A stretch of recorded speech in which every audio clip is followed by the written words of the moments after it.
Hi, I'm Brent Stone, winemaker, King Estate Winery. Hi, I'm Andrew Belzer, assistant winemaker, King Estate Winery. And today we are going to try the Temperance Hill Pinot Noir and the Hyland Pinot Noir. So we will start with the 2016 Temperance Hill Pinot Noir. Temperance Hill Vineyard is a very sought after site in the Willamette Valley. It is located in the Eola Hills AVA, sub-AVA. It is an organic site, so similar to our property, farmed without the use of synthetics. And we have been trying for many years to get fruit from the vineyard, and this was the first year that we were able to get some. Yeah, it's one of our more limited Pinot Noirs that we do. We only get about 3 tons of this fruit, mostly clone 115 and a little bit of clone 943.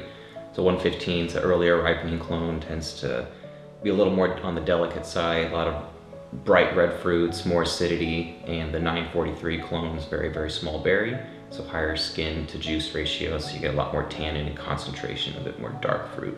Yeah, I remember how excited we were when we found out we were getting the Temperance Hill Pinot. We had been trying for years, and Ray Nuclo, our head of viticulture, was able to secure some.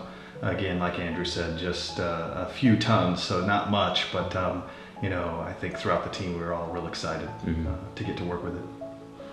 So the winemaking process for our 2016 Temperance Hill was pretty simple. We want to kind of let the fruit and the site show itself. So all the fruit was hand harvested.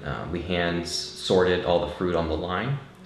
From there, it's cold soaked for about 3 days to help extract more color. Then warmed up and fermented, and then from there it'll go down to barrel, where it'll go through secondary fermentation. Yeah, as far as barrel goes, so similar process there, I would say, in terms of minimal intervention. So we don't want to throw a lot of oak at a wine like this, because you really want to show the site. And so that was our approach in barrel. We used some of our tighter grain, lower toast barrels.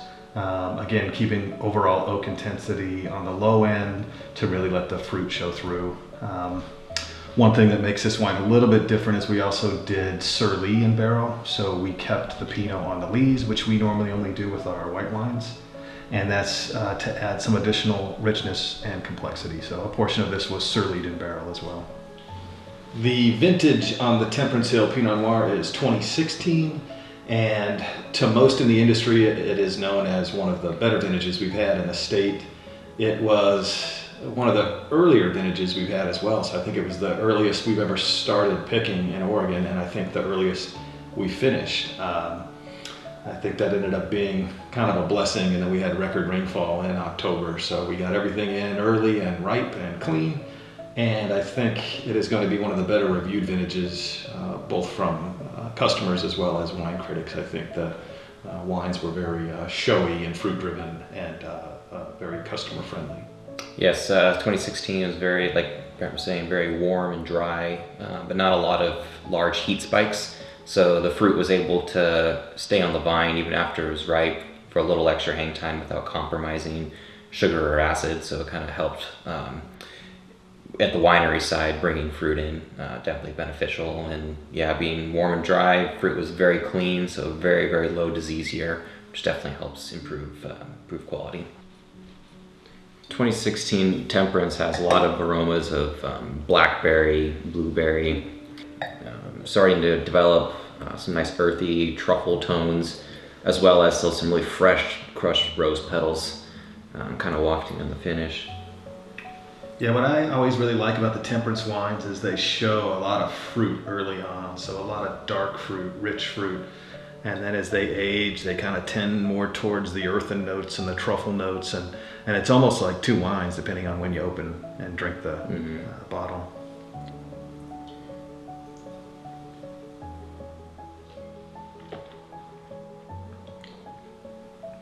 Yeah, it's great concentration. I think probably from the 943 clone, but it's got the structure and balance you'd expect from the 115.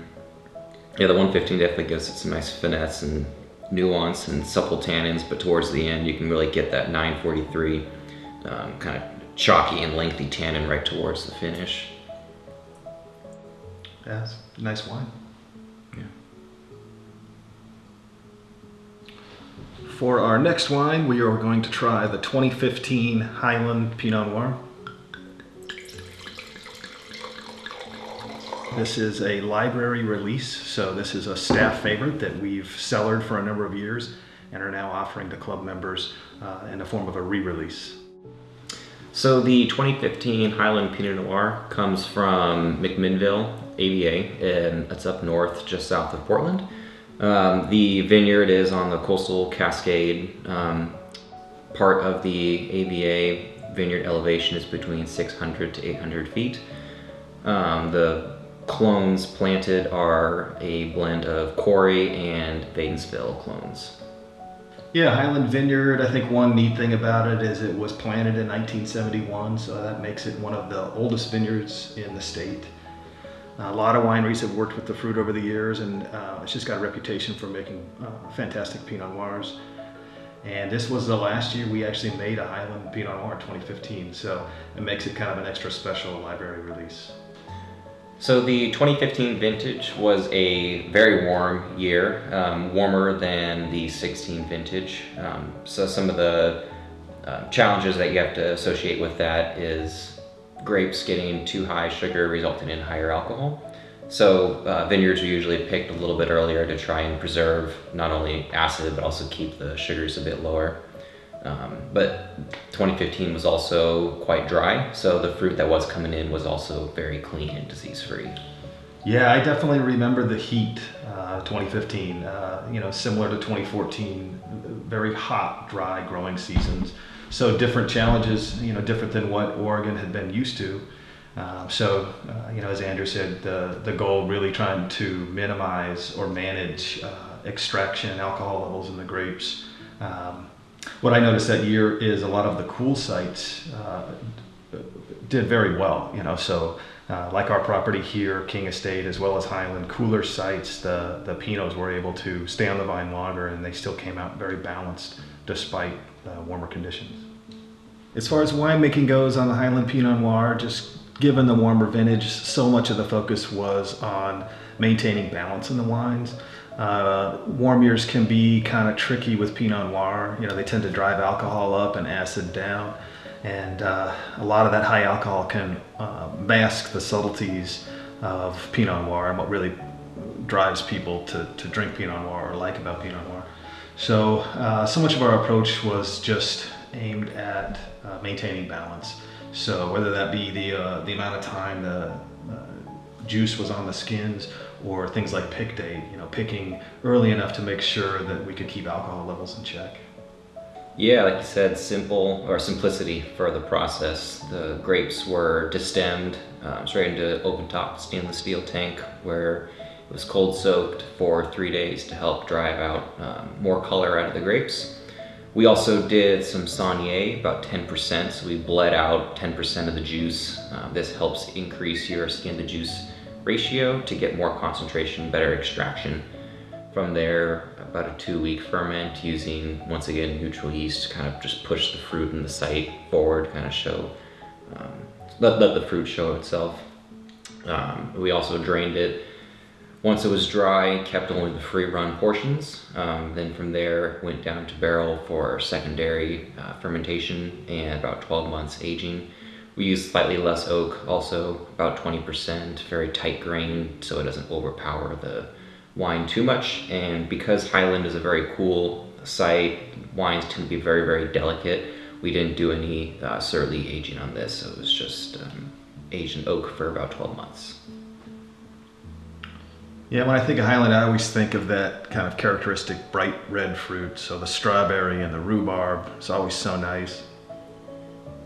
And I've always thought this is probably the most elegant Pinot Noir of all we make. It's very Burgundian in style. It's lighter body, but there's still a great balance. It's very food friendly, and it's probably in that camp of classic Oregon Pinot. I think what people expect out of Oregon Pinot. It's a great site and a great wine. Being about 5 years old, is starting to kind of fade off some of the fruit and going more towards a lot of earth, truffle, and like dried tobacco leaves. But we still get a little bit of strawberry and rhubarb pie on the nose. Yeah, even though it was a hot year, the cool site really shows through on the finish. Has still a lot of zippy acidity, still holding on. Yeah, it's got really nice, it's like supple, delicate tannins, very light bodied. Yeah, even coming out of the library, it could age for another 10 years easy. Yes. So thank you to all the Tower Club members. Thank you guys for being members and for the support and for allowing us to continue to make these wines. We quite enjoy making the wines, and we're excited to have you try them. Just want to say stay healthy, and we very much look forward to seeing you guys out here in the hopefully very near future. Cheers. Cheers.